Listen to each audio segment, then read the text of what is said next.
You're listening to Trace Hunt Radio. We explore the darkest chapters of true crime, unsolved mysteries, cold cases, and the twisted minds behind them. Follow the blood, chase the clues, uncover the truth. Stay sharp. The hunt begins now.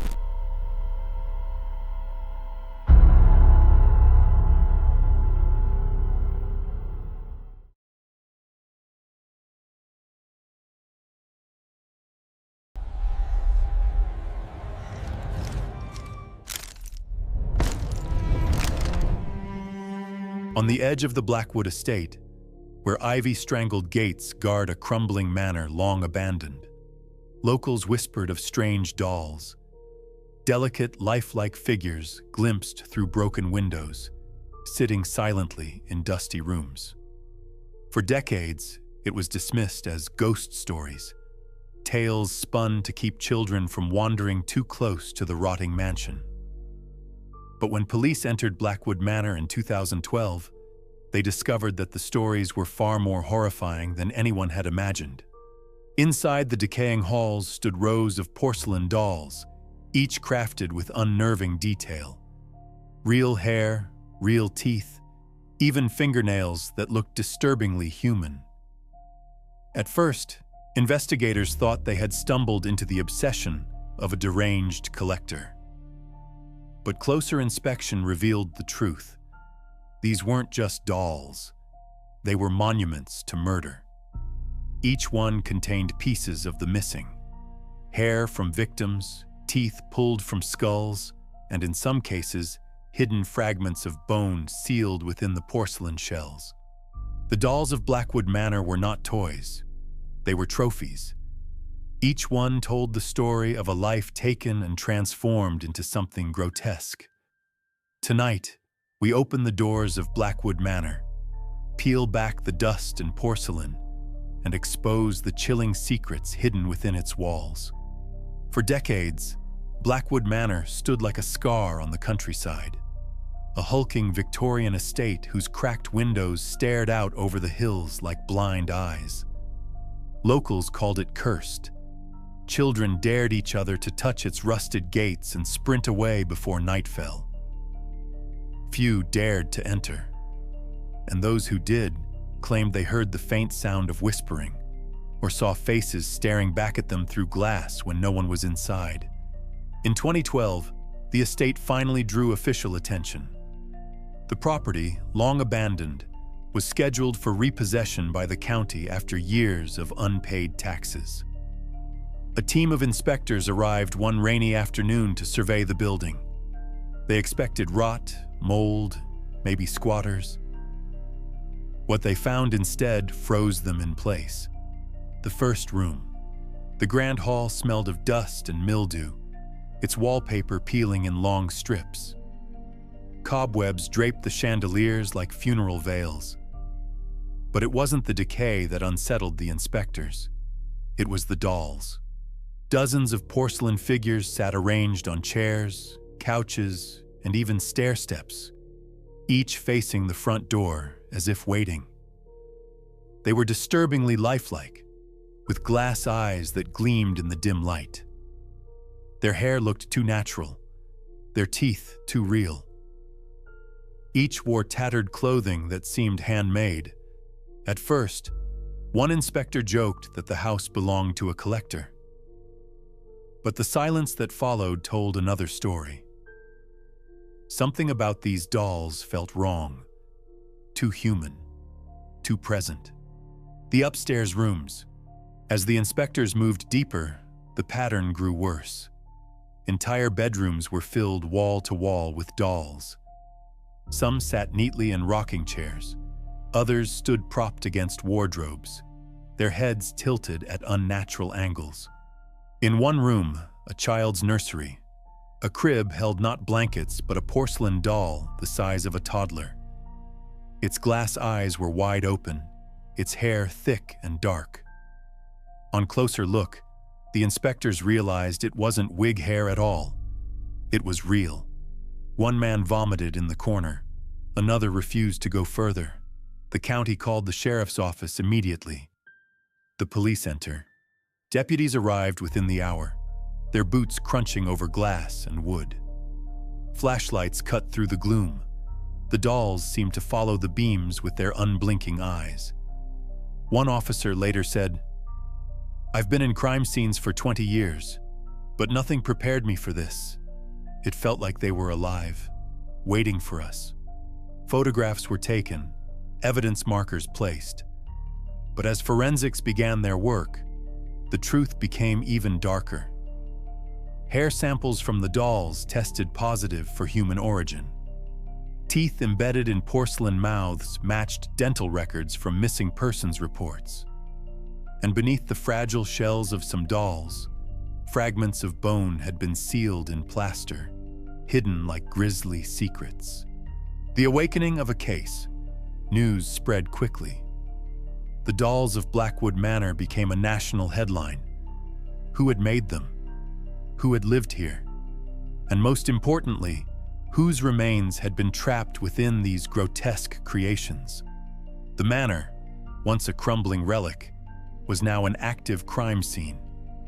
Investigators swarmed the property, forensic teams cataloged every doll, and the county sealed the gates.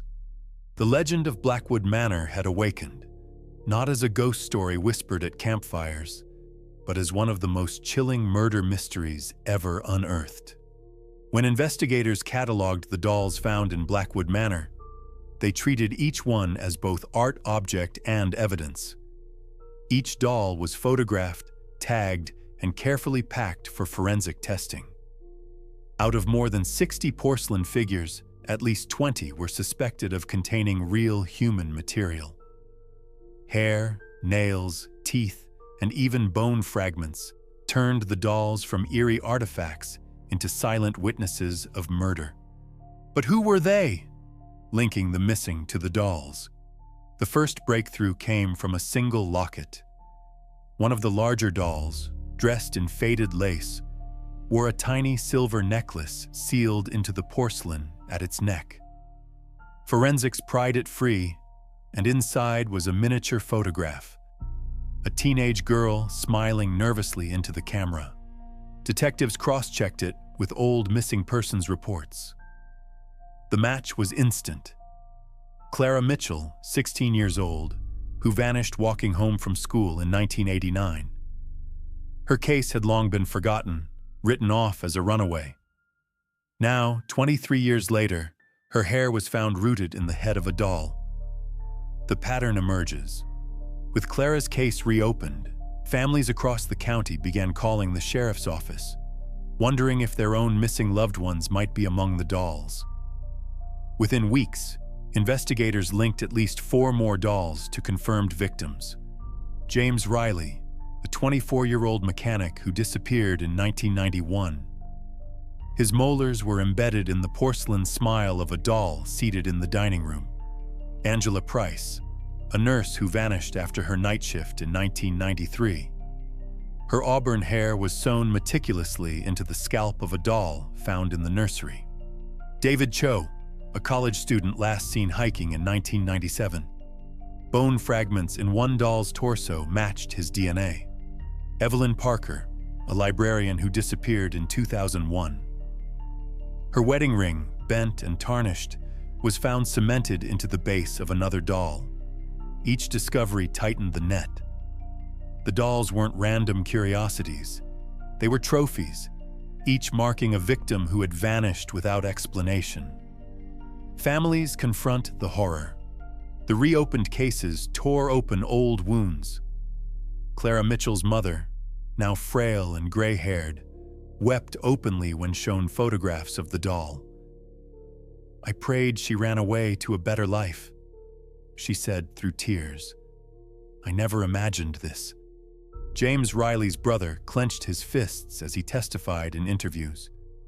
"For years they said he just skipped town. They said we should move on. But he was here the whole time, turned into that." The revelation devastated families, but also fueled them. They demanded justice. They wanted to know who had lived in Blackwood Manor, who had crafted these grotesque creations, and why no one had seen the pattern sooner. investigative frustration. For investigators, identifying victims was painstaking. Many dolls contained only partial remains, strands of hair without follicles, teeth with eroded roots, bone dust mixed into plaster. DNA testing took months, sometimes years. Not every case yielded results. Worse, there was no clear timeline. The dolls had been created across decades. Some looked antique, with hand-painted eyes and faded gowns, while others were modern, with fresher fabrics.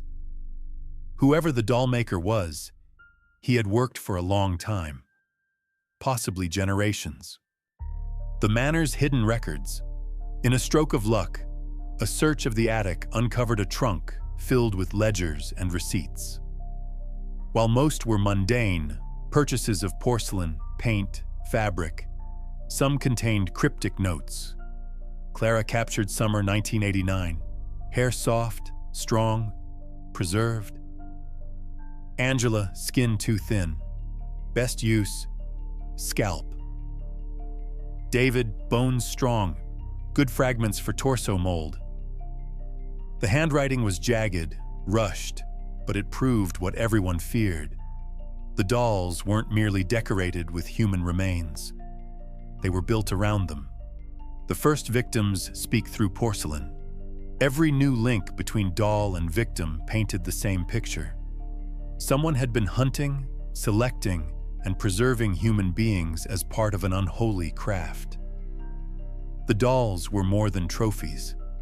They were a collection, an archive of lives stolen and reimagined in porcelain. With each victim identified, the legend of Blackwood Manor grew darker. What began as an eerie discovery had become a catalog of murder spanning over 20 years. And the chilling question remained: who was the dollmaker, and how had they hidden in plain sight for so long? Every crime scene holds a shadow of the perpetrator, and in Blackwood Manor, that shadow stretched back generations. The dolls were not random artifacts. They bore the meticulous hand of a single creator, or perhaps, investigators feared, a lineage of creators. To unravel the truth, detectives turned to the history of the estate itself. The Blackwood family. The manor had belonged to the Blackwood family, once wealthy industrialists who made their fortune in textiles in the late 1800s. The patriarch, Thomas Blackwood, commissioned the sprawling Victorian estate in 1889. At its peak, the manor hosted balls, dinners, and grand parties, its halls filled with light and music. But after World War II, the Blackwood fortune declined. By the 1960s, the estate was in disrepair, its surviving heirs eccentric and reclusive. The last official owner of record was Edwin Blackwood, a man whispered about in town as the recluse of the manor. Edwin Blackwood, the suspect. Edwin grew up isolated. His father, already a widower, raised him within the cavernous halls of the manor. Neighbors remembered seeing a thin boy peering from the upstairs windows, but he rarely went to school. Tutors came and went, complaining of his strange fixations. He was said to spend hours in the attic, tinkering with porcelain molds and paints. Dolls fascinated him. At first, they were toys. Then they became companions. And as whispers later suggested, they became something more. In 1978, Edwin's father died, leaving the manor solely to him. From then on, he almost never left. Deliveries of porcelain, plaster, fabrics, and hairpieces were recorded, but Edwin himself was rarely seen. His seclusion earned him a reputation as a harmless eccentric. But when investigators read the ledgers in the attic, written in Edwin's distinctive, jagged handwriting, the harmless image shattered. The ledgers. The ledgers dated from 1979 to the early 2000s. In them, Edwin recorded experiments in doll making. Early entries focused on craftsmanship. Porcelain mix too brittle, new formula needed. But within a few years, the tone shifted. Clara Summer, 1989, soft hair, preserved. James, 1991, teeth strong, incorporated. Angela, 1993, auburn hair shines, perfect scalp. Edwin's handwriting trembled with obsession. He described not just materials, but personalities. David, strong bones, will last long. And Evelyn, delicate features, perfect for display. Each entry tied directly to a doll recovered in the manor, confirming Edwin Blackwood as the Dollmaker. Witnesses of silence. When police interviewed locals who had lived near the estate, many admitted to strange encounters. One hiker swore he heard a woman scream near the manor in 1997. Another recalled seeing a man dragging a large sack across the property late at night. But no one had called the police. Edwin was considered eccentric, yes, but not dangerous. In a small town, people respected privacy, even when privacy hid monsters. The portrait of a predator. Forensic psychologists painted Edwin as a predator who sought control through preservation. Unlike killers who sought only domination or violence, Edwin transformed his victims into objects he could arrange, display, and keep forever. To him, the dolls were not grotesque trophies but companions, an eternal audience who would never abandon him, never leave the halls of Blackwood Manor. The final disappearance. The last entry in Edwin's ledger dated 2004. F, early 20s, long hair, secured, incomplete. That same year, a young woman named Rachel Donovan vanished after leaving her job at a nearby diner.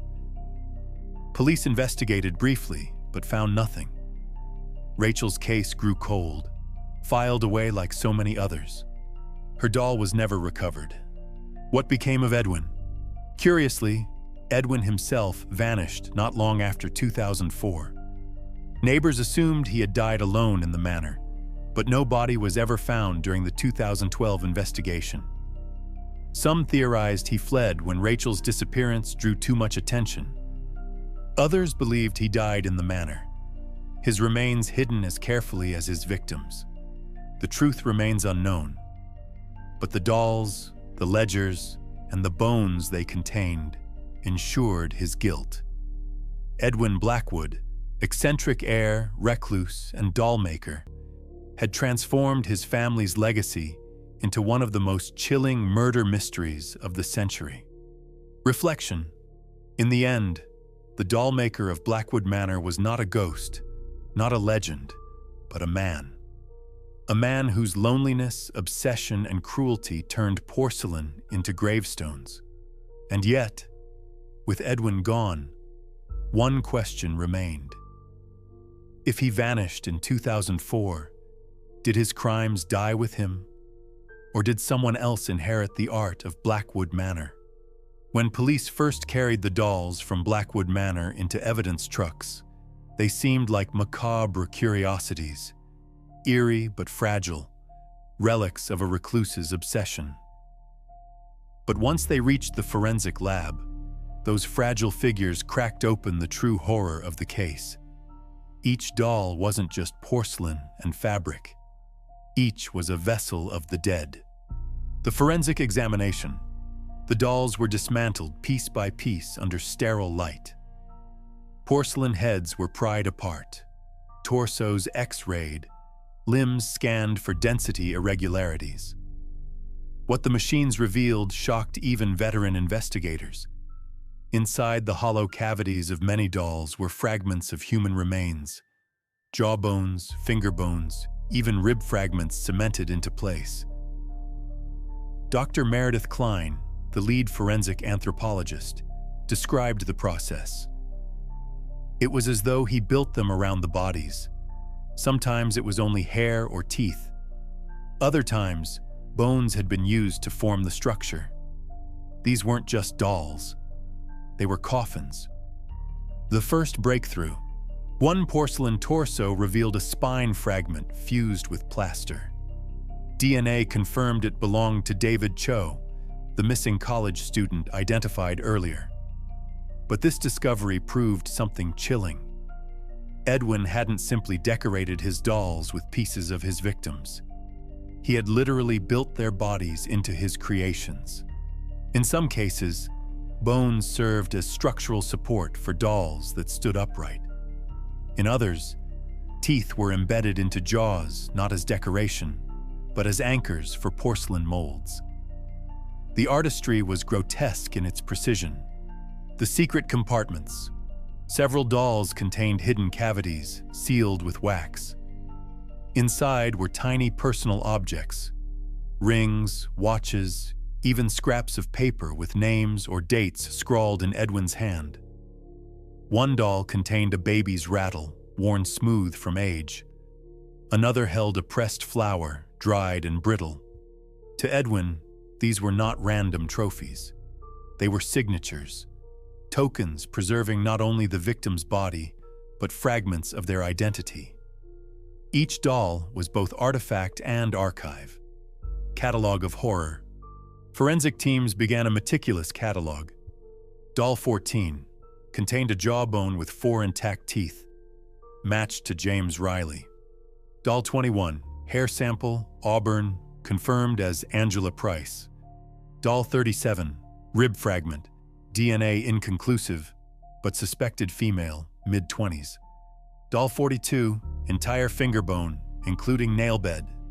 Doll 58, infant hair woven into the scalp. No record of a missing infant ever matched. The last discovery was particularly devastating. It suggested Edwin's victims may have included children, cases never reported or never connected to him. Psychological significance.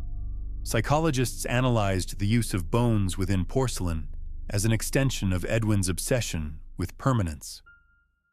Unlike killers who sought notoriety or domination, Edwin had pursued a kind of twisted immortality for his victims.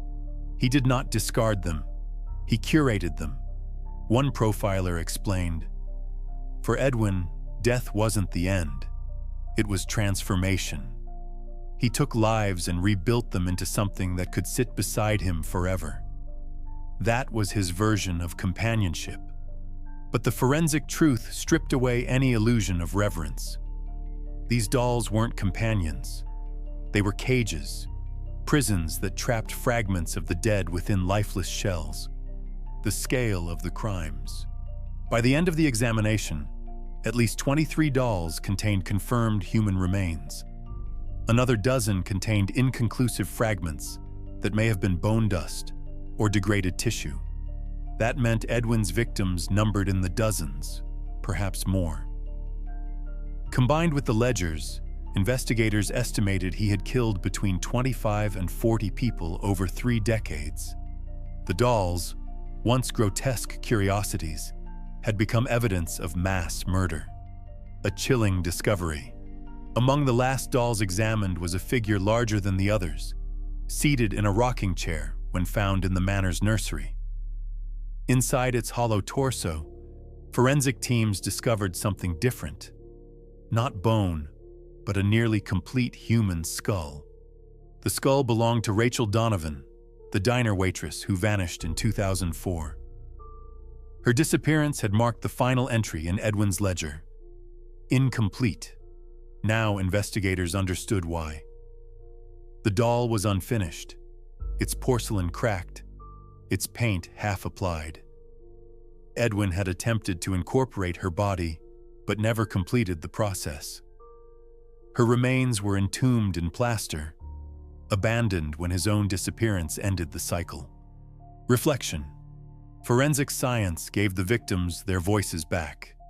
DNA matched names to faces, personal items reconnected families to their loved ones, and bones hidden in porcelain told stories Edwin never intended anyone to hear. The dolls were no longer silent. They were evidence, proof of lives stolen and preserved in a grotesque parody of immortality. Yet as investigators boxed them away, one haunting question remained. Had they found them all? Or were more dolls still hidden, waiting in the dust of Blackwood Manor, or worse, in other places Edwin might have worked? When the news about Blackwood Manor broke, the small community surrounding the estate changed overnight. What had once been a sleepy countryside town with gossip about farmland, fairs, and family disputes became the focus of national horror. Headlines screamed about the Dollmaker of Blackwood Manor, and camera crews swarmed the main street. But beyond the flashing lights and microphones, the town itself bore the deepest scars. Whispers turned to wounds. For years, locals had whispered about the manor. Children dared each other to sprint to its gates. Teenagers broke in to tell ghost stories under the rotting beams, and hunters swore they saw lantern lights flicker in the windows long after the Blackwood family was thought to be gone. But those whispers had always been shrugged off as folklore. Now, with dolls containing human remains paraded across television screens, the townspeople realized their ghost stories had been warnings they failed to heed. One shopkeeper admitted, "We all knew something was off about that place. We joked, we told stories, but deep down, we didn't want to know the truth." Families confront the silence. For families of the victims, the revelations were devastating. Many had lived in the area for years, and some had even passed the manor daily without realizing their missing loved ones were inside. Michael Donovan, brother of Rachel Donovan, whose skull was found in the unfinished doll, gave a tearful statement. "She was less than 5 miles away all this time, and we let that monster walk free." Their grief rippled through the community, fueling guilt. Neighbors who once called Edwin eccentric but harmless now carried the weight of their silence. The legend of the manor. Even as investigators swarmed the estate, new legends grew. Some claimed the doll's eyes followed them during tours of evidence. Others swore the manor itself groaned at night, as though the victims' spirits lingered. Ghost hunters began arriving, eager to turn tragedy into spectacle. But for locals, these tales were not entertainment. They were wounds reopened. Parents warned children not to speak of the manor at all, fearing that curiosity would feed its cursed legacy. Fear and division. The town split between those who wanted the manor demolished immediately and those who argued it should stand as a memorial. Some residents believed destroying the house would erase the evil. Others believed tearing it down would erase history and deny victims their recognition. At heated town hall meetings, voices shouted over one another, "Burn it down!" versus "Remember the victims!" The debate dragged on for months, fracturing a once close community, businesses and outsiders. The media frenzy attracted outsiders, journalists, authors, paranormal enthusiasts. Restaurants and motels filled with people wanting to glimpse the House of Dolls. Some locals profited reluctantly, while others refused service altogether. One diner owner hung a sign, "No doll talk inside." Another turned away TV crews, saying, "We're not your circus." The town struggled to balance survival with dignity, its identity forever tied to Blackwood Manor. The stigma. Children who grew up during the case carried its stigma. Some were bullied in nearby schools, labeled as the doll kids, or accused of living in a cursed town. Real estate values plummeted. Families quietly moved away. The manor became a symbol not just of Edwin's crimes, but of the silence that had allowed him to work unchecked. Locals wondered aloud how many lives might have been saved if they had spoken up sooner, reported strange noises, or questioned the constant stream of deliveries to the Blackwood estate. A town of shadows. The legacy of Blackwood Manor wasn't just the dolls or the victims. It was the community left behind, haunted by silence, by complicity, and by the stories they ignored. The town that once laughed about ghost stories now lived inside one.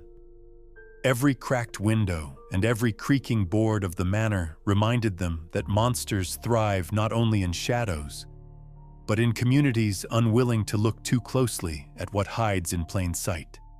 To understand the horror of Blackwood Manor, investigators knew they had to step into the mind of Edwin Blackwood. His dolls were not simply trophies. They were symbols, obsessions, fragments of a psyche twisted by isolation and control. Psychologists and profilers were brought in to piece together the motives behind his grotesque artistry. The isolated heir. Edwin grew up in a house too large for one child, surrounded by portraits of stern ancestors and echoing halls filled with silence.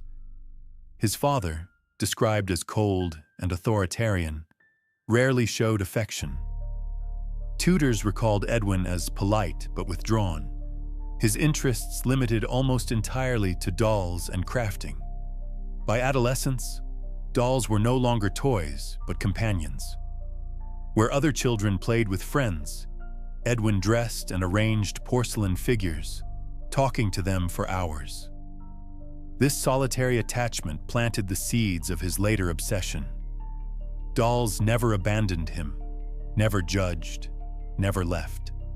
Obsession with preservation. Forensic psychologists identified Edwin's compulsion as a fixation on permanence. Unlike typical killers who discarded bodies, Edwin refused to let his victims vanish into decay. By incorporating them into dolls, he preserved them in his own twisted way. Dr. Helen Moritz, a profiler, explained, Edwin's dolls weren't about violence for violence's sake. They were about control. He could arrange them, pose them, make them silent companions. In his world, people didn't die. They stayed with him forever. This obsession blurred the line between love and possession. To Edwin, keeping a fragment of his victims meant they could never truly leave him. The language of the ledger. The ledgers discovered in the attic revealed not just records, but glimpses into his psychology. Victims were described clinically. Hair soft, teeth strong, bones suitable. There was no empathy, no humanity, only inventory. But occasionally, Edwin slipped into strange tenderness. One entry read, Angela, auburn hair shines. Perfect scalp, perfect memory. She will never fade. Such notes suggested a warped affection. He wasn't merely cataloging. He was convincing himself he was honoring them, even as he desecrated their remains. Control through creation. For Edwin, crafting dolls was an act of dominance disguised as devotion. By embedding victims into porcelain, he stripped them of autonomy and remade them into objects. To psychologists, this transformation was the ultimate form of control. His victims could no longer speak, resist, or leave. They were eternally frozen, their fragments locked in his curated world. Signs of ritual. The positioning of dolls throughout the manor suggested ritual. In the dining room, they sat at a long table, arranged as though attending a feast. In the nursery, they were propped in cribs and rocking chairs. In the library, they lined the shelves like a grotesque audience. This staging revealed Edwin's inner theater. He was not simply making dolls. He was populating his house with companions, filling the silence with manufactured society. The manor became a stage where only he was master. The need for silence. One recurring theme in Edwin's life was silence. Neighbors recalled he avoided conversation, sometimes disappearing mid-sentence. His journals contained entire pages of blank lines, as though he believed words might betray him. Psychologists speculated that silence was both his shield and his prison. By turning victims into dolls, he ensured they could never speak, never argue, never abandon him. Silence became the ultimate control. A predator hiding in plain sight. Despite his eccentricities, Edwin avoided suspicion for decades. His reclusion shielded him. In a community that respected privacy, his odd deliveries of porcelain and fabrics raised no alarms. His victims, often outsiders or those dismissed as runaways, further concealed his crimes. The Dollmaker thrived not because he was invisible, but because people chose not to look too closely. Reflection. In the end, Edwin Blackwood's mind was not fueled by sudden rage or lust for fame. It was shaped by loneliness, isolation, and a compulsion to preserve and control. His dolls were not expressions of art, but of ownership, a world where he dictated who stayed, who was remembered, and who became porcelain companions. The Dollmaker's mind was not a mystery of madness alone. It was a reminder that obsession, when left unchecked, can fester into monstrosity. By the time the dolls were logged, photographed, and sealed away in climate-controlled vaults, the case had shifted from shock to grind. If Edwin Blackwood had populated his mansion with porcelain coffins for decades, the proof wouldn't live only in bone and glaze. It would live in paper, receipts, shipments, ledgers, utility spikes, and in the quiet memory of anyone who had ever carried a box up those steps and pretended not to notice the weight. Detective Jonah Reed took the board no one wanted, the paper trail. His team started with the attic ledgers. Each entry carried a date and, often in the margins, a shorthand of materials. P4 mix, bone dust strength, auburn lot, kiln high. Reed underlined every material term in red and began hunting for mirrors of those words in the world outside Blackwood Manor. The kiln that never cooled. The manor's carriage house looked like a painter's outbuilding. Dusty skylights, warped doors. But beneath a tarp sat a modern electric kiln on a steel dolly.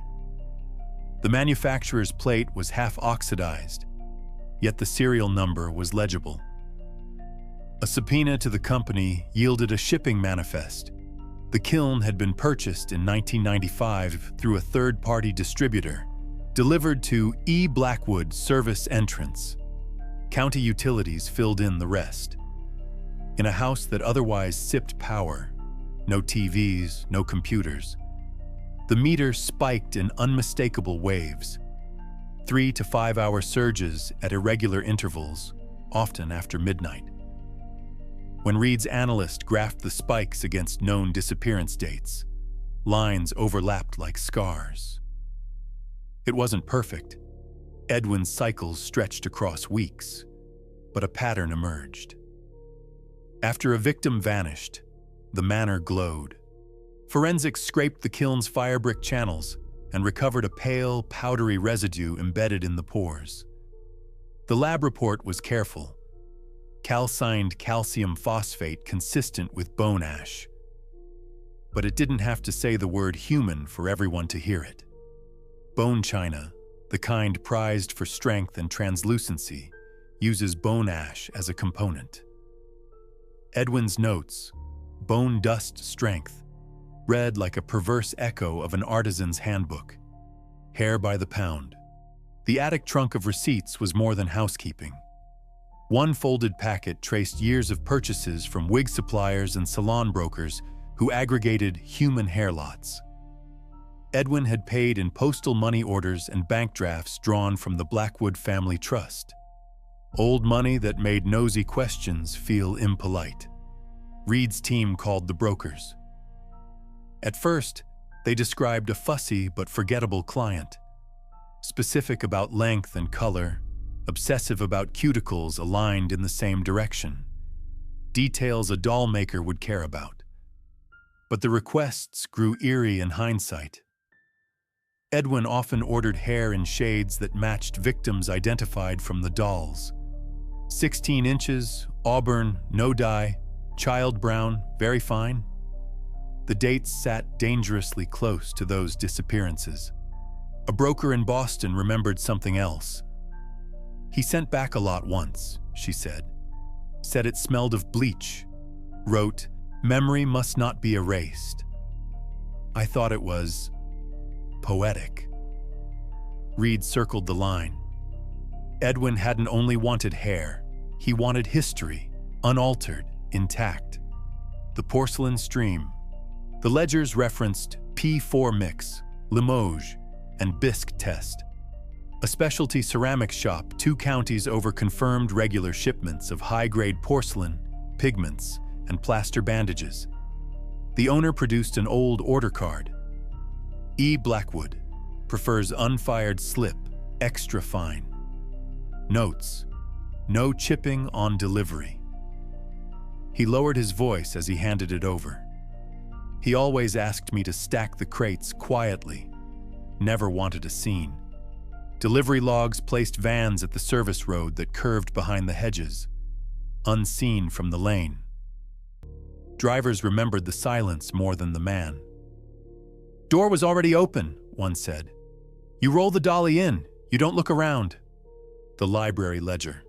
In the library, tucked behind cracked leather spines, archivists found a thin ledger separate from the attic books. This one tracked money, trust disbursements, tax payments, a schedule of property repairs, but also gratuities to a rotating list of handymen and groundskeepers, small cash payments annotated with cryptic notes. Delivery assist, night cart, quiet. Reed hunted the names. Most had left town. A few were dead. One, Lyle Hart, a retired handyman, answered his door with a tremor in his hands. He admitted nothing criminal, but he did talk. "He paid me to carry crates," Hart said. "Heavy ones. Said it was plaster. Smelled like wet chalk and something else." Hart claimed he never went upstairs. He wouldn't look at Reed when he said it. Without proof of intent, Hart was a witness, not a co-conspirator. But his story sketched the edges of Edwin's logistics. The Dollmaker hadn't needed an accomplice, only a town conditioned to deliver and keep moving. Mapping the vanishings. While the paper trail unfurled, analyst Priya Kotecha rebuilt a map. She plotted the victims whose remains had been tied to dolls: Clara, James, Angela, David, Evelyn, Rachel, and overlaid Edwin's purchasing spikes and utility surges. A rhythm emerged. Procurement, disappearance, a quiet week, then power surges in the night. Kiln cycles, glazing, firing. She added a second layer. Edwin's rare supply runs. He seldom drove, but when he did, receipts put him near bus depots, hospital districts, and the Riverwalk. Places people passed anonymously. Places a recluse could study faces and hair in the flow of strangers. The map's red pins and blue lines made the manor look like a web. At the center, Blackwood, the carriage house pit.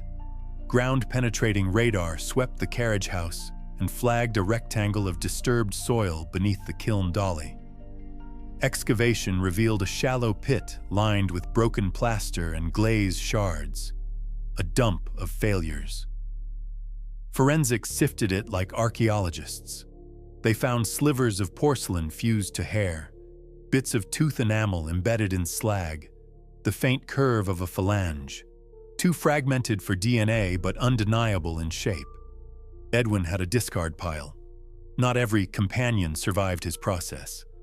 The post. In the pantry sat a dented mail scale and a stack of old parcel labels with smudged addresses.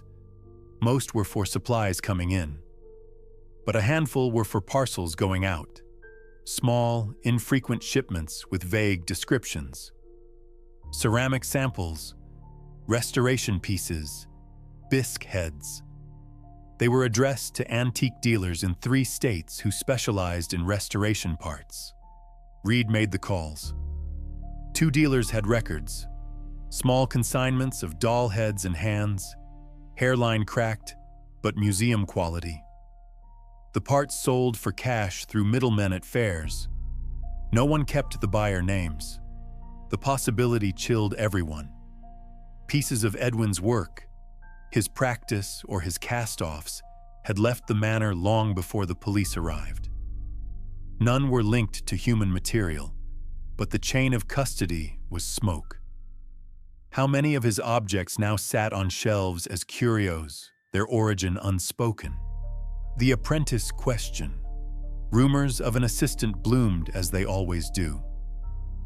Reed entertained the hypothesis and then cut it down. No second handwriting in the ledgers, no duplicate tool marks, no extra fingerprints in the rooms where dolls were assembled. The timing of the power surges and shipments fit a solitary rhythm. Edwin had been alone, by design. Still, one note in the ledger nagged.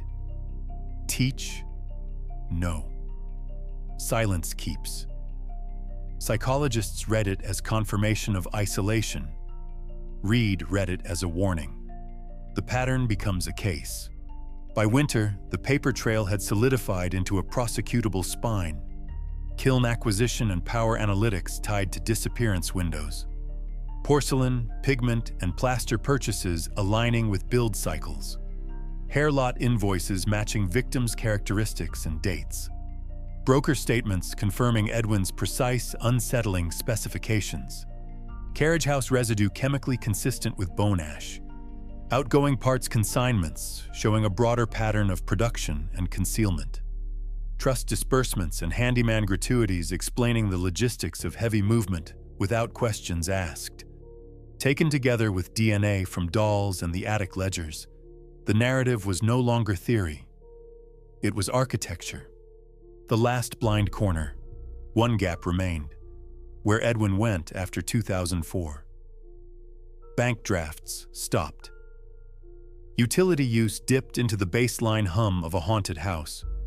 No hospital admitted him. No death certificate was filed. The best Reed could construct was a shadow. A final supply receipt dated 2 weeks after Rachel Donovan vanished. Pigments, plaster, a new set of China bristle brushes. Then nothing. Kotecha traced regional deaths of unidentified men in subsequent years. One body recovered downstream after floods, another found in a rail cut. But none matched Edwin's age, dental, or DNA. It was as if the house had swallowed him.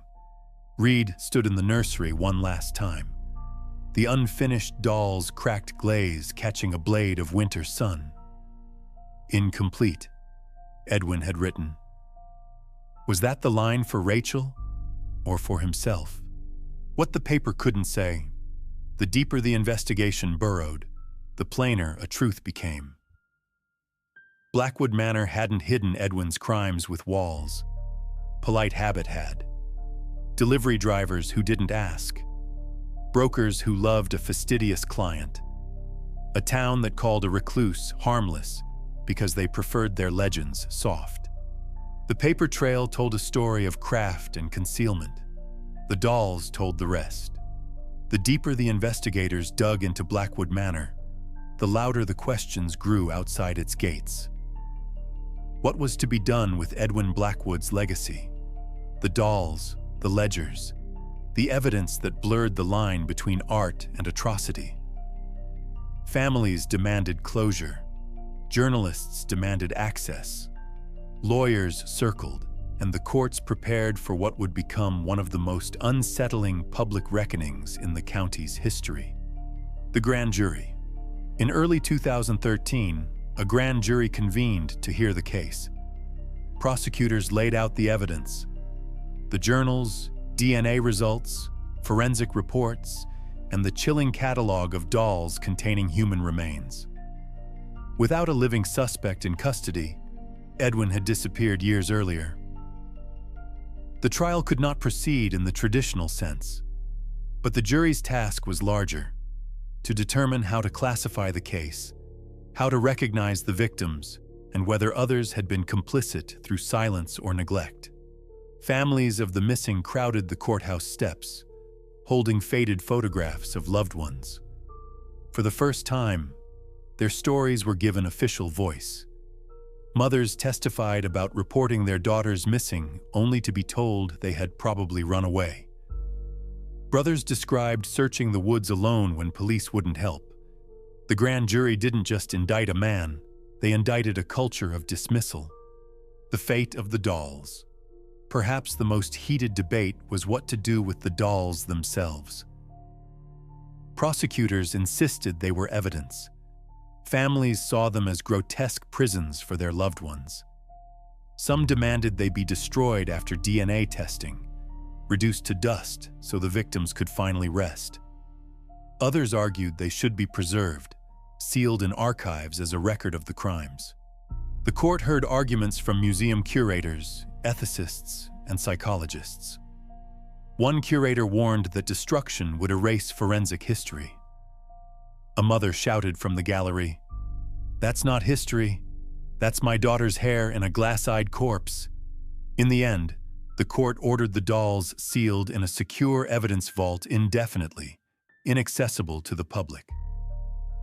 Neither spectacle nor forgotten relic, they would remain locked away, silent as the victims had been in life. Media frenzy. Outside the courthouse, the case became a storm.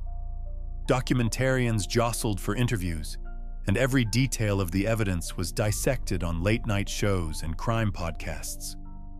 The phrase "murder in porcelain" trended nationally. Families grew frustrated. To them, the dolls weren't headlines. They were the last remnants of stolen lives. One father told reporters, "They turn him into a character, a monster for TV ratings. But for us, this isn't entertainment. It's absence. Legal strategy and liability." Lawyers representing families pushed civil suits against the Blackwood estate. They argued the trust funds that had financed Edwin's dollmaking should be redistributed as reparations. Defense attorneys countered that Edwin acted alone and that the estate bore no legal responsibility for his crimes. In a groundbreaking decision, the court ruled portions of the Blackwood Trust could be liquidated into a victim's fund. It was symbolic more than financial. The trust was dwindling, but it marked the first time the estate itself was formally tied to the crimes. Public testimonies. Courtrooms became stages for grief. Families testified not just to prove evidence, but to reclaim dignity. One mother clutched a doll's photograph and declared, "You will not remember my daughter as Porcelain. You will remember her as Clara, a girl who loved music and painted her nails pink every Friday." Her words drew silence, then tears across the gallery. For the first time, the victims were spoken of not as remains, but as lives. The Manor debate. Beyond the dolls, the fate of Blackwood Manor itself was contested. Preservationists wanted it maintained as a crime memorial, a place where future generations could confront the horror. Families and many townspeople demanded demolition. One town meeting ended with shouting and slammed doors. A survivor's advocate stood at the microphone and said, "The house is not history. It's a wound. You don't keep a wound open. You let it heal." Months later, the county voted to demolish the manor. Before the bulldozers arrived, forensic teams stripped it of all evidence, and historians photographed every room. When the machines finally reduced the house to rubble, hundreds gathered outside the gates. Some cheered, others wept. The national conversation, the reckoning spread beyond Hollowbrook. Lawmakers cited the case when drafting new missing persons legislation, requiring faster classification of disappearances and broader forensic testing of unidentified remains. The FBI expanded cold case funding, citing Blackwood Manor as a cautionary tale of what silence could hide. The case reshaped public consciousness. It showed how easily eccentricity could camouflage cruelty, and how communities often ignored the uncomfortable until it was too late. Reflection. The public reckoning of Blackwood Manor was not a trial in the traditional sense. It was something larger, a confrontation with silence, complicity, and the fragility of justice. The dolls remained locked away. The manor was gone, but the victims were finally named, remembered, and spoken aloud in court. The reckoning had not erased the horror, but it had ensured it would no longer be ignored. When the rubble of Blackwood Manor was cleared, many in the town expected a sense of relief. But the absence of the building did not erase its memory. If anything, the empty field where the manor once stood became a deeper reminder. People slowed their cars when passing it. Children whispered of hearing voices in the wind. The shadow of the Dollmaker lingered, not in bricks and beams, but in the minds of those who lived with his story. Families living with ghosts. For the families of victims, closure was complicated. DNA testing and court recognition had finally given them answers, but answers were not the same as healing. Angela Price's sister described walking into her attic and finding her childhood dolls. She couldn't look at them anymore. "They used to be comfort," she said. "Now they remind me of her, how she was taken and turned into one." Others avoided toy aisles in stores. What had once been innocent objects now carried the stain of horror. Dolls across the county were boxed up, given away, or burned. For some families, grief turned into advocacy. They spoke at schools about trusting instincts, about reporting disappearances no matter how authorities dismissed them. They wanted the silence that had buried their loved ones to never happen again. The town that couldn't escape. Hollowbrook tried to move on, but the name Blackwood Manor became inescapable. Tourists still came, seeking the dollhouse even after it was gone. Paranormal investigators pitched tents on the vacant lot until police forced them away. Businesses struggled with the association. A bed and breakfast down the road closed after guests demanded murder tours. Realtors found houses hard to sell, buyers unwilling to live near the dolls. Some residents left, unwilling to live under the weight of stigma. Others stayed, determined to reclaim their town. A local teacher put it simply, "We are more than one man's madness, but we'll always have to fight to prove it." Cultural ripples. Beyond the town, the case left lasting cultural echoes. Documentaries dissected Edwin's methods. Podcasts called him the Dollmaker of death. Writers and filmmakers dramatized his crimes. But the most unsettling ripple was fascination. Online forums traded theories about undiscovered dolls. Collectors whispered about the possibility of pieces that had escaped evidence vaults. Authorities condemned such talk, but the fear remained that Edwin's creations might still be out there, tucked into attics, bought at flea markets, their porcelain smiles hiding fragments of the dead. Lessons for law enforcement. The case also reshaped police protocols nationwide. Where once young adults' disappearances were brushed off as runaways, departments were now required to treat them seriously. Forensic databases expanded. Cold cases were reopened. Sheriff Jonah Reed, who had led the investigation, later admitted, "We thought legends were just stories. We thought eccentricity was harmless. We can't afford those assumptions anymore." The legacy of Blackwood Manor became a training case for law enforcement academies, a grim reminder of what happens when silence and neglect allow evil to flourish. The children of Hollowbrook. For the generation who grew up during the case, the legacy was personal. Some carried the stigma of being doll-town kids. Others used the story as a lesson in resilience. One young woman, who had been a child during the discovery, later said, "We grew up with monsters being real, but we also grew up knowing monsters can be caught, and their silence broken. A name that lingers." Even after Edwin Blackwood's disappearance and presumed death, his name lingered like a curse. He was gone, but the fear he inspired remained. Parents locked their doors earlier. Hikers avoided the woods. Doll shops across the state saw business plummet. The legacy of fear was not confined to Hollowbrook. It spread wherever the story was told, planting seeds of unease in anyone who owned a porcelain doll or passed an abandoned house at night. Reflection. The story of the dolls of Blackwood Manor did not end with the bulldozers. It lived on in every family that mourned, in every child who whispered ghost stories, in every community that realized how silence could hide a predator. Edwin Blackwood was gone, but the world he created remained. Reminders etched not in porcelain, but in memory. The legacy of fear was his final, cruel gift. When the last bulldozer rolled away and the county sealed the evidence vault, many hoped the chapter of Blackwood Manor was finally closed. Yet, like the hairline cracks in porcelain that spread slowly over time, unanswered questions kept widening. The truth was this: Edwin Blackwood was gone, but his shadow remained. The missing dolls. Though police seized more than 60 dolls from the manor, ledgers suggested there had once been more.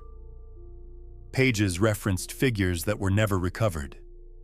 Twin set, completed 1992, large bride, 1998, perfect hair, small boy, 2001, done. None of these dolls were found in the house. Had Edwin destroyed them, sold them? Or were they still out there, hidden in basements, forgotten in attics, or sitting innocently on shelves in antique shops? Collectors whispered about it. Families feared it. Investigators admitted they could never be sure. The question of Edwin. The greatest mystery was Edwin himself. Officially, he was declared dead in 2017 after years of disappearance. But without a body, doubt lingered. Some theorized he had fled abroad. Others believed he had died within the manor, his remains hidden as carefully as his victims. Rumors persisted of sightings: an elderly man at a bus station, a recluse in a cabin 2 counties away. None were confirmed, but each sighting reopened the wound. For the families, the question was agonizing. Was the Dollmaker still alive, watching from the shadows? The silence of the vault. The dolls remained locked in a climate-controlled vault, sealed by court order. Every few years, forensic scientists revisited them with newer technologies, but the families refused to let them be displayed. To some, the vault was justice. To others, it was another prison, trapping their loved ones once again. A victim's mother said bitterly, "My daughter should be buried, not boxed in evidence." Another countered, "If we destroy them, we erase proof." And Edwin wins again. The debate never ended, haunting the culture. Even stripped of physical presence, the case seeped into culture. Writers, artists, and filmmakers continued to retell the story. The dolls became symbols in horror fiction, metaphors for silence and control. True crime forums buzzed with speculation, some disturbingly reverent toward Edwin's craft. The families fought back against sensationalism. They wanted the world to remember names, not dolls. But the grotesque imagery of porcelain faces with human hair proved unforgettable. A community that watches. In Hollowbrook, the lot where the manor once stood became a field of grass, punctuated only by a small memorial stone. Locals passed it quietly, few daring to linger. Candlelight vigils were held there each year, names of victims read aloud. Yet the field was not peace. At night, trespassers came, ghost hunters, thrill seekers, even amateur doll collectors hoping to find fragments left behind. Police patrolled, but rumors spread of porcelain shards still surfacing in the soil after heavy rain. Each shard became a grim reminder. Shadows remained, even when walls fell. Lessons etched in fear. Law enforcement across the nation now studied the Blackwood case as a warning. It taught them how easily predators could hide behind eccentricity, how communities silenced themselves with politeness, how families' pleas were ignored until it was too late. For criminologists, Edwin Blackwood became a case study in obsession, a man who sought permanence through possession, who turned lives into artifacts. For the public, he became a monster cloaked in porcelain, proof that evil can hide not only in the dark, but in plain sight. Reflection. The dolls of Blackwood Manor remind us that horror does not vanish with a building's demolition or a suspect's disappearance. It lingers in unanswered questions, in families left without closure, in the fear that some of the dolls are still out there.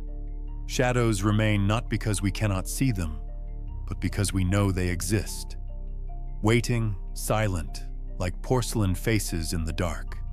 And perhaps that is the truest legacy of Edwin Blackwood. Not the dolls themselves, but the silence they represent. A silence that warns us to listen harder, to look closer, and to never dismiss whispers as mere ghost stories.